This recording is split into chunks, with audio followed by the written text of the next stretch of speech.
guys, how's it going? I am attorney Michael Eline. I am an attorney licensed in California and Texas.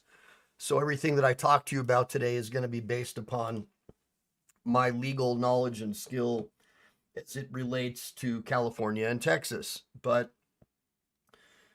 pardon me, it's still a little early. But a lot of the stuff that I'm going to be talking about has to do with general legal principles. I don't have a lot of time. I'm actually at work. I'm just, last night I was thinking about this crazy case where it seems like there's some pro se litigants who are really having trouble with this justice of the peace name. I think his name's Alexander Ball, and it's in Arizona. So, my disclaimer is that I don't do Arizona law. So this is going to be based on general legal principles and just my research as a citizen. Hey, Steve. Hey, Let's OTVO. Hey, Race Gas.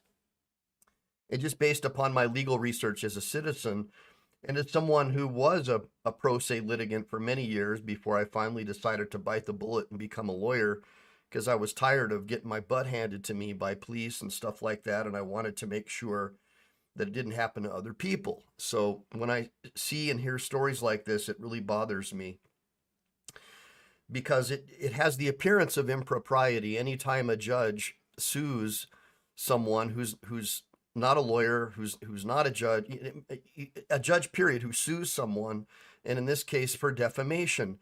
And it seems to stem from a pro se litigant. I think he's I think he calls himself a pro se idiot named Lane Myers, who disclaimer, I am biased. I've donated money to the guy because I think he's got a just cause. So don't hold it against me, Judge Ball.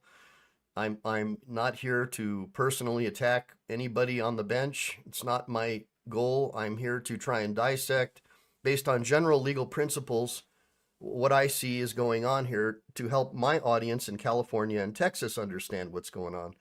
And so what it looks like is, first of all, a justice of the peace, based on my research, is someone who is like equivalent to like a judge pro tem, someone who, like a court commissioner in California. And I think in California, you don't even have to be a lawyer to become like a judge pro tem. I'm pretty sure. But again, it's not my area of expertise.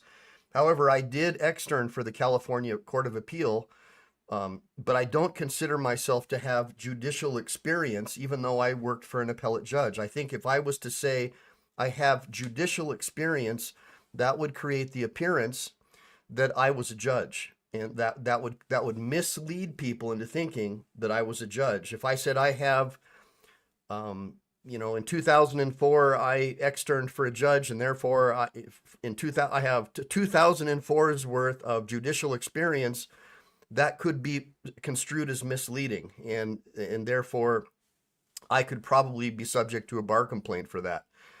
And conversely, if I was a judge and I only had 3 years of judicial experience on the bench, but I said I had 9 years judicial experience because I had externed or clerked for some real judges, not justices of the peace, but real judges that are actually, superior court judges, at least in California, that's what they would call them, then the Commission on Judicial Performance could look at that potentially as being misleading, and that could be a violation of the Code of Judicial Canons, because judges are supposed to avoid the appearance of impropriety. So Lane Myers called out Judge Ball in open court, basically saying, look, you lied about your experience, saying that you've only got 3 years of judicial experience. And the judge got apparently really upset, and ultimately Lane was arrested and jailed for speaking out and, talking over the judge for contempt, I guess. Look, I don't know the whole story. I'm just trying to, I want to do this as quickly as I can. Hey, Copser 5150, because this is a little disconcerting to me, because if you're not a lawyer, you're not going to understand what's going on. And so I want to kind of break it down so people can understand, because I have experience doing defamation claims, SLAPP and anti-SLAPP, so I understand. I want to break it down as fast as I can. So typically what's going to happen is, in a case like that, well, we know that Lane got out of jail right away, and apparently, because again, I'm not an Arizona lawyer, that the judge didn't have the legal authority to jail Lane for direct contempt. My understanding is you're accused of contempt by the judge, and then either another judge has to hear the contempt charge. I don't know. There's a process, and apparently it wasn't followed. But somebody pipe in on my channel, or later we can talk about that. So really quickly, I want to get through this. So now another guy, I think his name is RJ or JR. I was watching his channel the other day, just popped up in my stream, and I was like, oh, okay, this is interesting. And then all of a sudden, I see Lane show up with a chef's outfit, saying that he's like getting ready to cook some kangaroos. It was just, I was cracking up, man. I couldn't believe it.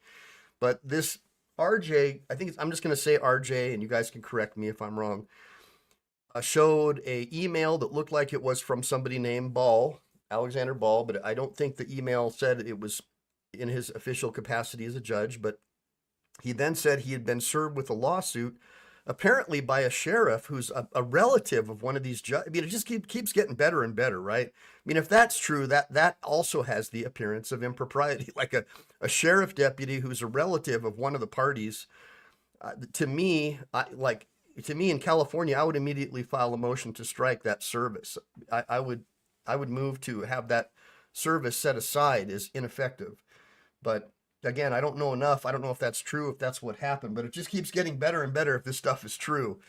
It's almost like a soap opera, like a legal soap opera. So I guess, and again, I'm paraphrasing to a large degree. I don't have a copy of the complaints, but what it looks like is this friend of Lane's is being sued directly by Judge Ball, and I don't know if Judge Ball has a lawyer, for defamation, for, I guess, for saying that Lane was kidnapped from court because he was arrested for contempt in open court, and also about misleadingly saying that he had 9 years of judicial experience, and that's defamation. So I wanted to get into a little bit of the differences with judges, and this is going to be, across the country, federal or state court. So judges generally enjoy absolute immunity for actions performed in their judicial capacity, right? So that would include any statements or decisions that they made while on the bench. In other words, you really can't sue a judge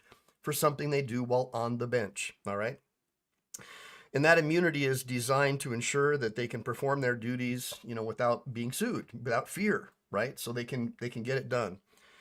And defamation specifically, statements made in the courtroom by any participant, including a pro se litigant in the courtroom, are going to be considered absolute privilege, okay? It's just like congressmen like Adam Schiff, the way he constantly lied about Donald Trump, saying that he was a Russian agent and all that, and just constantly lied. And when we see Republicans doing the same thing, they're allowed to do that because it's considered to be an absolute privilege for them. So politicians are allowed to lie and mislead people, and that's why they don't get prosecuted for that or get sued for defamation. But if they were to do it outside their capacity, and not in a public hearing, but in their personal capacity, they could be sued. So it's a very similar rule with judges. I'm just trying to show you the comparison, okay? So in this case, Judge Ball would not be able to sue a pro se litigant for defamatory statements made in court. Okay, so what is a defamatory statement? A defamatory statement would be a statement that's untrue, like a lie, known to be false by the person making the statement at the time that it's made, and also that caused damages. So damages would be monetary damages based upon damage to reputation. So just right there, it's really hard to prove. And because we have a First Amendment, it's very difficult to bring a defamation claim and succeed, because statements are generally going to be protected as covered under the First Amendment unless you can prove damages. And proving damages for a defamation case is almost impossible. And I'm an expert at defamation cases. I've succeeded in the Court of Appeal on defamation cases and things of that nature. And so I'm not just talking out my rear end. And I don't like defamation cases. I don't take defamation cases anymore. Don't call me. I'm not going to take your call if you call me if you need help with a defamation case. Absolutely not. No thanks. But the concept of judicial immunity is basically that, their statements are going to be protected in judicial proceedings, the judges, as well as the parties as litigants. But there's even a book, an article called "Can You Sue for Defamation During Trial" by Casamo Law. Take a look at that. And so typically, if you want to prove defamation, again, you were going to have to prove an untrue statement known by the person making the statement that it's false, and then you got to show that there's some kind of damages, okay? And each jurisdiction is going to be a little bit different. But in this case, the damages would be very difficult for the judge to prove because he's still on the bench.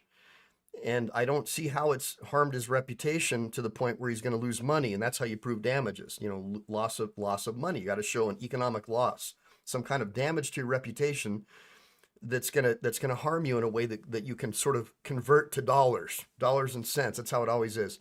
Another problem that the judge is going to have in this case, assuming he was in California or Texas, let me give you that again, is that, again, so it's a false, so let me just break it down. It's a false statement, published, so it's got to be published, and that can be written or it can be spoken, okay? So that's what publishing means.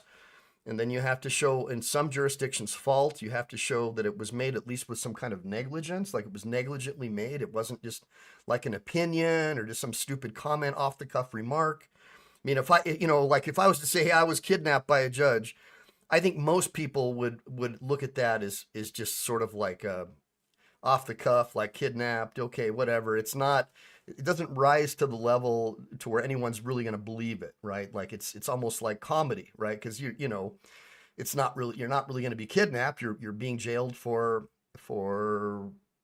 contempt. So now and then you got to show damages. Now, the problem is, there's an additional hurdle that the judge will have to overcome, and that is going to be that he's a public figure, okay? And he's a public figure because he's a judge. Now, assuming arguendo, he's suing in his personal capacity and not as a judge, he still is going to be a public figure in a case like this in California or Texas, and here's why. Because he's voluntarily thrust himself into the light by having a website that has a page on it that says 9 years of judicial experience, right?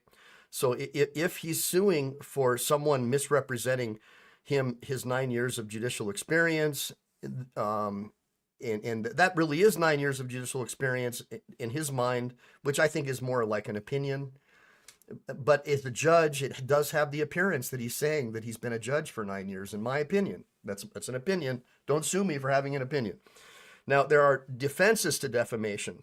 And again, the same thing with the kidnapping thing. I mean, obviously, I know, maybe it's just because I'm a lawyer, that kidnapping and false arrest to a pro se litigant, and most people, they're going to look at that as maybe just an off-the-cuff comment.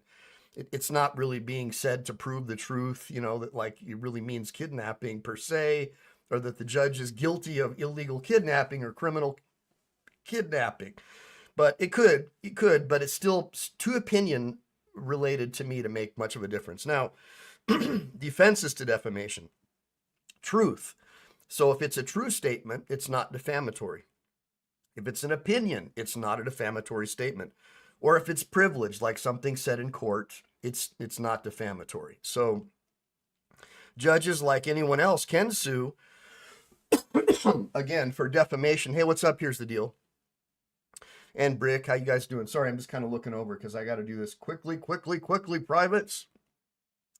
And a judge, again, is a public figure, okay? So that's a real big hurdle to get over. And so in order for a judge like Ball, who's already voluntarily thrust himself into the public light, even if he's a private person and suing in his private capacity, his personal capacity, he's more than likely going to have to prove malice under New York Times versus Sullivan.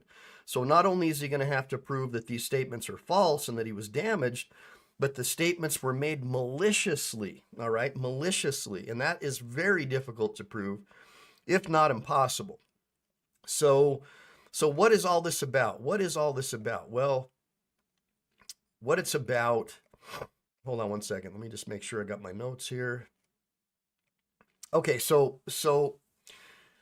to me, if this happened to me in California and there was a hypothetical Judge Bell, I would automatically think that this is what's called the strategic lawsuit against public participation. I would immediately assume that this guy is off his rocker. This is somebody who is drunk with judicial power, and he's trying to shut me up by suing me. That's what I would think. I would immediately think that because a defamation suit can be also called a strategic lawsuit against public participation, or SLAPP.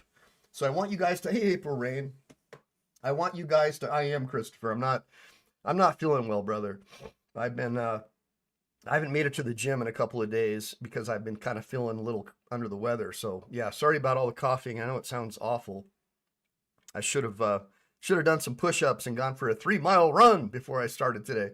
But I would automatically assume that this is a strategic lawsuit against public participation, and I would file an anti-SLAPP, but I would hire a lawyer. Now here's the problem, and this is the issue. And so strategically, if I was this hypothetical Judge Bell, this guy that I'm making up out of thin air because I don't want to cross any lines or boundaries here, or, do anything wrong, I would automatically assume that this Judge Bell guy knows that since I'm pro se and that I think I know everything, that I will file an anti-SLAPP and try to pursue attorney's fees. The problem is a pro se litigant 99.99% of the time can't get attorney's fees.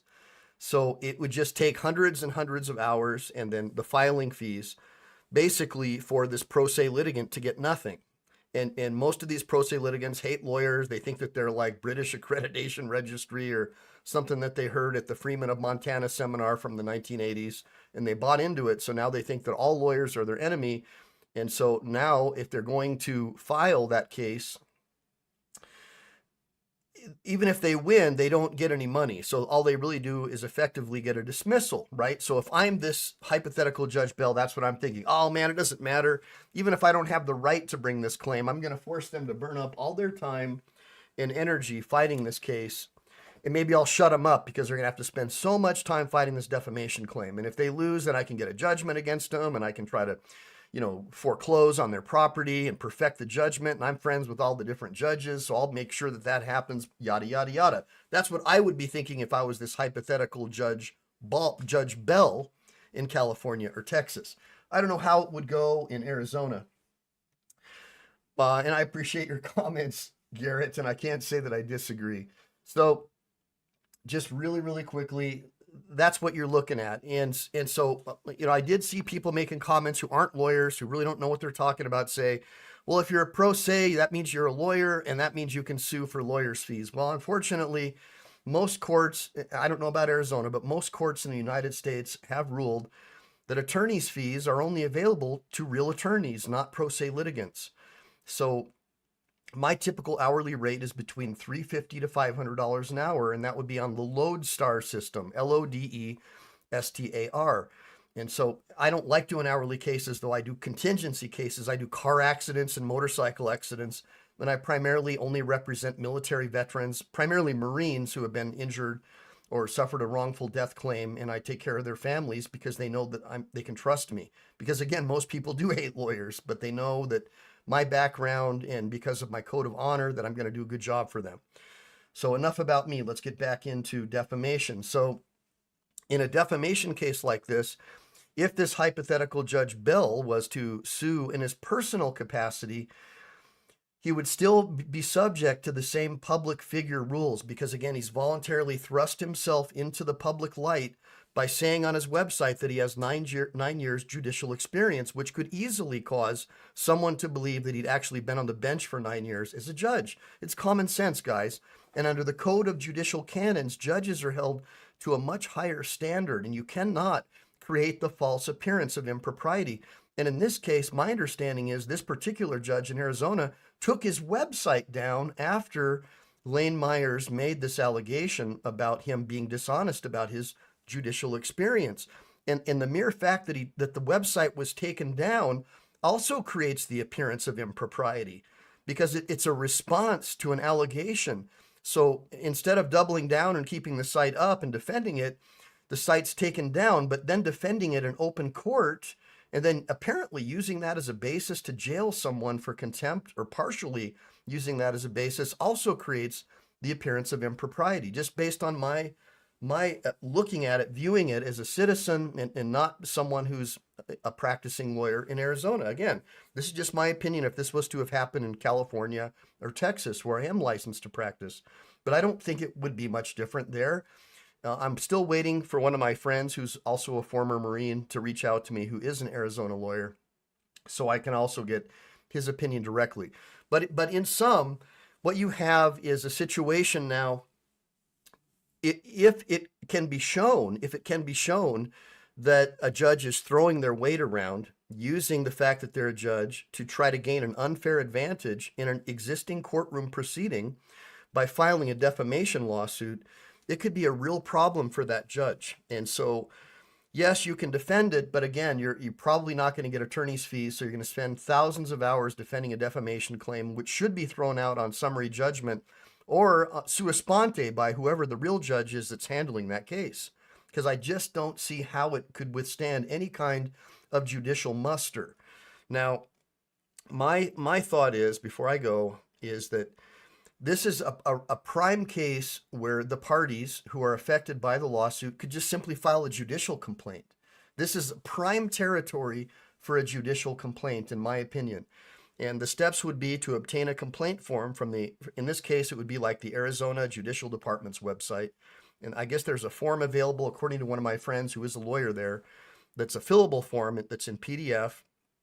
And all you would do is you would just detail your complaint, specify the conduct of the judge, that, hey, this judge is trying to gain an unfair advantage in an existing courtroom proceeding where I've called him out about misrepresenting his experience, and, where I can prove, in my opinion, that he's violated my rights. You just include the judge's name, the courtroom, the dates, a detailed description of the conduct, and then submit the complaint. And typically the Arizona Commission on Judicial Conduct, or in my case, the California Commission on Judicial Performance, would look at that complaint. And more likely than not, if these facts were true in California, it's highly likely that judge would be removed from the bench. I just don't see how any judge could stay on the bench if these facts are correct. And again, I'm not 100% sure, guys. So I'm not one of these guys who throws things around. Like originally, I didn't believe that Lane Myers had the right to audio record in court. But I didn't say, oh, you don't have the right to audio. No, I said, show me, I think it was 122H, 211H, I can't even remember now. Show me the statute. And, I had my law clerk try to find it. He couldn't find it. So ultimately, one of the members of my audience proved to me that Lane, just by virtue of noticing the head judge of the court had the right to audio record. And I was like, wow, this guy's probably onto something. So that's what got me interested and ultimately start supporting him, even though I disagree with, his civility in court. I think the guy is, I think that he is pure of heart. Like he's somebody, kind of reminds me of this machine gunner that I served with in the Marines. Just, this guy's going to have your back no matter what. And so I just started supporting the guy. So that's another lesson to be learned, guys. Don't judge people always just based upon their brashness or whatever. Look at their hearts and always support people who are pure of heart and who care about other people. That's the number one thing that I could give you from Team MPE. Oh my gosh, thank you, April Rain. April Rain is one of my huge supporters. She just threw me a super sticker. Please make sure to go and like and subscribe to April Rain. And again, also another reason I support Lane is because I'm a guy who got beat up by a West Covina cop over a parking ticket for asking him for a copy of his photo ID back in '96. And that's what started me on my road to becoming a lawyer with no law degree or undergrad on the California State Bar Law Office Study Program. And I was one of maybe 80 people to do it. So, he's the exact kind of guy that I would want to train to be a lawyer, because I can tell that he has that gumption that I have as well of holding the government accountable. I think holding the government accountable is what our founding fathers wanted. I think that's why they wrote it down into the First Amendment. Government accountability is everything. We see so much corruption. We just saw that Pennsylvania judge just get clemency from this outgoing president who was involved in that child trafficking scam where they were working with these private prisons to fill them with children so they could, fleece the taxpayer with their private prisons. And so it's going on all over the place. I think that's just the tip of the iceberg. And I think that the politicians are simply setting the example for the police and everyone underneath them. And so as a result, I ultimately did become a lawyer, but the only lawyers who would train me were personal injury lawyers. So I got really good at personal injury, and that's how I ended up supporting my family. So I do a lot of activism on YouTube to try and teach people about their rights, especially pro se, so they can understand what they're facing every time they go into court, because it's a dangerous place for a pro se litigant. But in this case, I'm impressed with Myers. I feel for his friends who are trying to emulate him, because he's probably one of the only guys you're ever going to meet that can bust open Westlaw and rip through it like a Cray computer. So all you other people, I recommend that you learn the rules of civility and be courteous, considerate, and kind when you're in court, because you're not going to be granted the same deference as somebody like Elaine, who has the immediate recall of case and statute. So I'm just saying that I've always found that being courteous, considerate, and kind got me more, especially when I go before a jury when I want to sue someone, because they'll see that I appear to be reasonable. But if that's, you do whatever the hell you want. I'm just trying to help. Okay. I'm not putting people down. I'm not insulting anyone. Okay. So thank you, April Rain. And, hey, guys, thanks. Yeah. So everybody's saying congratulations on breaking 20,000 subscribers. Well, I'm kind of blown away. Again, when I started this channel, it was because when I started really posting stuff on my YouTube is when my buddy Chili DeCastro got locked up unlawfully. And I saw that at least like half of the auditor community were super happy that he got arrested, even though they were false charges. And I'm one of these people who says, even if it's your enemy, you should always support the rights of your enemy, because soon the tables could be turned. And so you should never, ever, in my opinion, be happy when someone is falsely arrested or falsely accused and praying that they go down. You should always stand for their rights, regardless of their personality or character. If they're innocent, they're innocent. And that's what it's all about to Team MPE. And that's what I try to teach. So with that being said, oh my gosh, April doesn't have a wrench. Oh, well, hold on, April. Let me find you here. I didn't even know. Oh, April, everybody congratulate April. And thank you, Rami. April, again, I'll give you the same speech I give everyone else. With great responsibility, with great power comes great responsibility. The reason I give people wrenches on my channel is so my other moderators won't time them out. It's basically like boot camp. You just graduated Marine Corps boot camp and now you are a private. And so the other Marines on my channel need to know not to bend you or cause trouble to you because you've made it through basic. And I guess I waited too long to make you a moderator. So that's really what the wrenches are all about. I just don't want you guys to be moderators to time each other out, because you've earned your keep here on the channel and you've all been amazing supporters. Anyway, so when Chili got locked up, I did everything that I could to help him, and I started helping him with his show, on his show, and then on mine as well. And then ultimately, people started emailing me going, hey, can you do one? Can you do one? So I said, okay, fine. So I just kept doing them. And then in less than 6 months, now we're at 20,000 subs and we're growing every day. And I'm doing everything I can to do shows about corrupt judges, corrupt politicians, not just cops, right? But everyone in government, because that's what our founding fathers intended. So just focusing on cops, you can go to other channels and you can find 100% cop watch stuff, but my stuff is a little more deep. I'm trying to help people understand their rights and know the law and mean to keep it well, just like Thomas Aquinas wanted. And so before I go, obviously I would love it. One of the best ways to support my channel and to keep my family happy, because this takes away time from my work as a lawyer, would be to pick up a copy of my digital version of this book, the digital version of this ebook, My Journey to Becoming a Practicing Lawyer with No Law Degree or Undergrad. So I have a digital version of this book available, and I talk to you about how to become a lawyer with no law degree or undergrad in California. And I also cover some of the other states like Alaska that have similar programs. And there's a couple back east. I can't remember all the states, but I've got them all covered in there. And also just talk a little bit about what I did, how I was able to do it, and what the mind can conceive and believe the mind can achieve. So for me, it's about motivating people, especially people who are depressed, who don't think you have anything to live for, who are older, maybe a single mom who can't afford law school. But there are other ways if you're really fascinated with the law and you want to help other people. That's the key here. You've got to have a desire in your heart to help other people. Being a lawyer to get rich is not the way to go. I work sometimes 18 or more hours a day.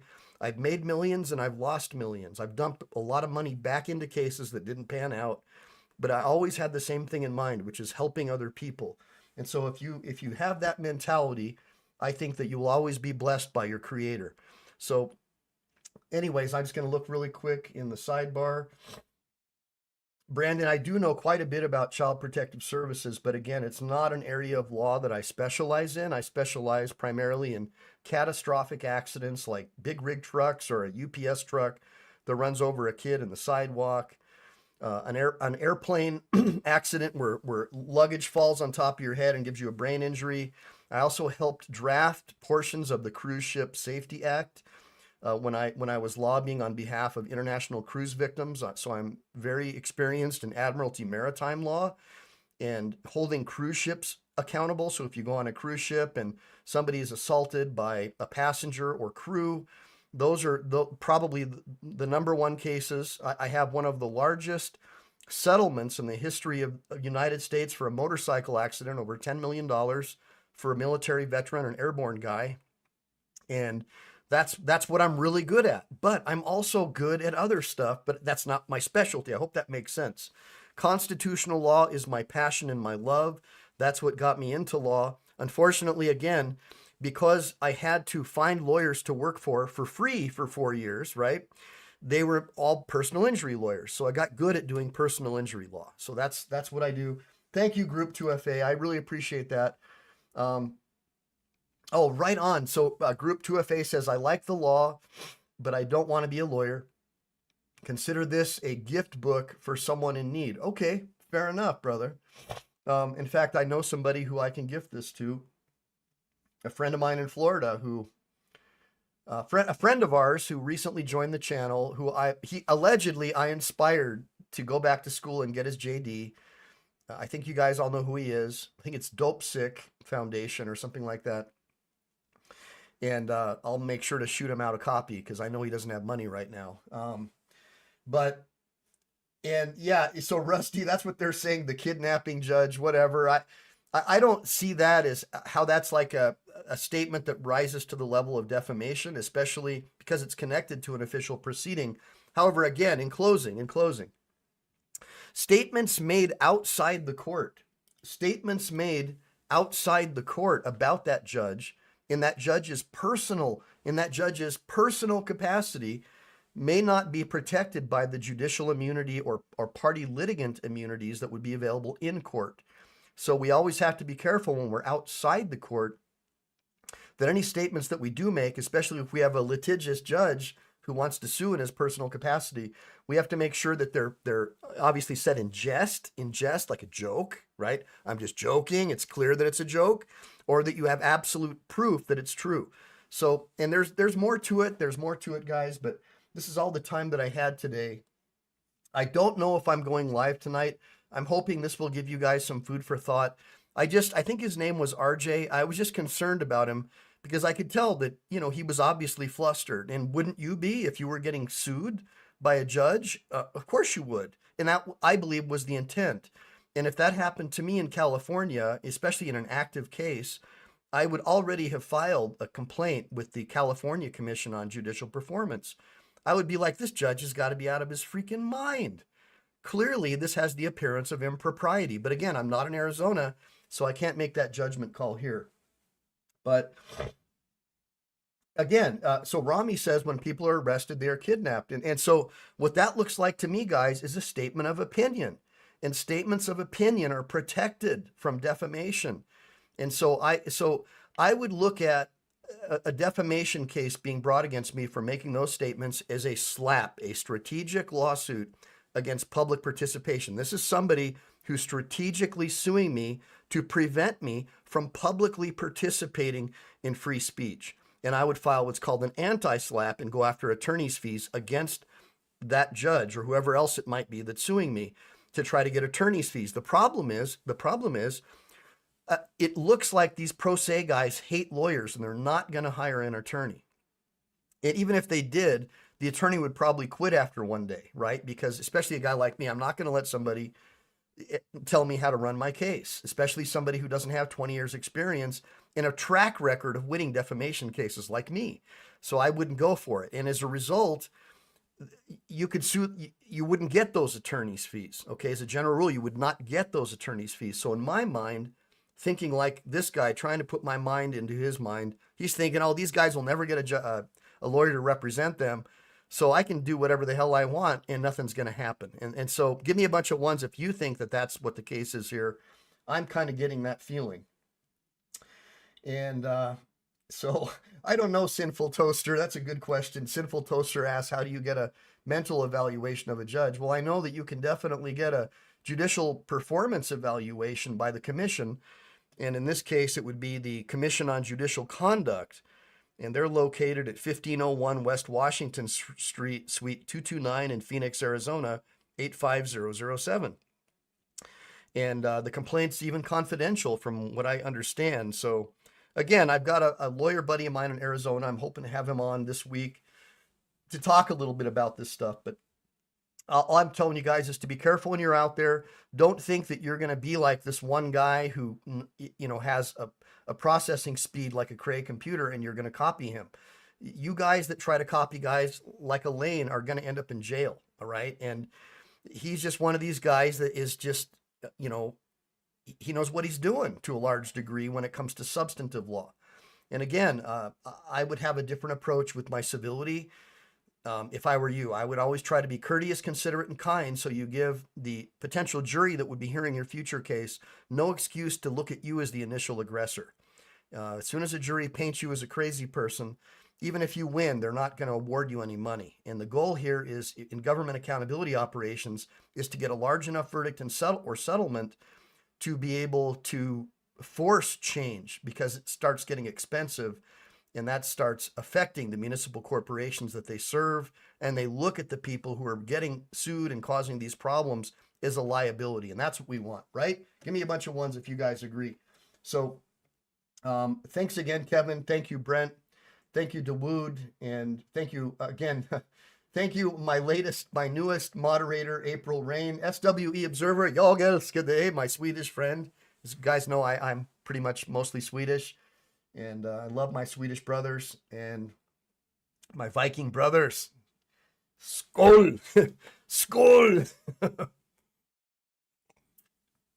And Brent Shimko and Rusty and Let's OTVO, all you guys. I hope I didn't miss anyone. Reverend Milk, Group 2FA, again, thank you for the donation. I'll make sure to shoot out a copy of my ebook to Dope Sick. Hopefully he sees this. And yeah, guys, thanks a lot. And again, if you want to learn more about how I did it, it's for $20. You can pick up a copy of my book. It took me almost 2 years to write. And it's one of the only ways I'm able to support this channel and be able to convince my family that, hey, instead of working on these files, let me go on YouTube for a while. Because yeah, it's true, guys. Once you have a family, that's your duty and obligation. And you're in a partnership. So you got to make sure that everyone's on board. So, and then John Adams, I love it. Yeah, that's right, John Adams. It's been that way ever since you were, since the days of the revolution, which you should know, John. I don't know how you made it this long, but you must be eating some good food and staying away from all those shots. And Christopher, all you guys, I really appreciate you joining the show today. Here's the deal, Brian. Brian, I'd love to have you on sometime as well. I'll do some breakdowns of some of your videos. Everybody support Brian over at Here's the Deal. Good guy. Him and I think we're some of the only people who were out there actively supporting Chili when a lot of people were trying to throw him under the bus. And ultimately, Chili was exonerated and got his cases reversed. And now I think he's in the process of suing the state of Nevada or the city of Nevada, the police or whatever, for false arrest and false imprisonment and violating his civil rights. So congratulations to Chili DeCastro for that great victory. And congratulations to people like Brick Jonesy and Let's OTVO, who stuck by his side and didn't fall for the mob, the democracy, the mobocracy. Remember, we're a constitutional republic. Remember what Ben Franklin said. A democracy is when two wolves and a sheep show up for lunch and decide what's on the menu. A republic is when two wolves and a well-armed sheep shows up to contest the vote. With that being said, make sure to like and subscribe. Make sure to save, because we never know when the thought police are going to take down this channel. Semper Fi, do or die.